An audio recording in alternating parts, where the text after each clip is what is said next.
क्या आप जानते हैं कि एक बरतानवी केमिस्ट्री का जीनियस अपने साथियों को आपस की चाय में जहर देकर मार रहा था? ग्राहम यंग एक खतरनाक सीरियल किलर था जो थीलियम नामी जहरीले केमिकल का इस्तेमाल करता था। वो अपने शिकार की चाय में ये जहर मिला देता था। सबसे खौफनाक बात ये थी कि वो अपने शिकार की मौत का तफसीली रिकॉर्ड रखता था।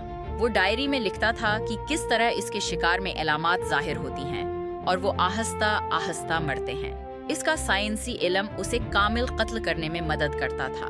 कोई शक नहीं करता था, लेकिन उसकी यही डायरी उसकी तबाही का बास बनी। जब पुलिस ने उसकी तफसीली रिकॉर्डिंग देखी तो तमाम सबूत मिल गए। उसकी अपनी मेहनत और तफसील ने उसे पकड़वा दिया।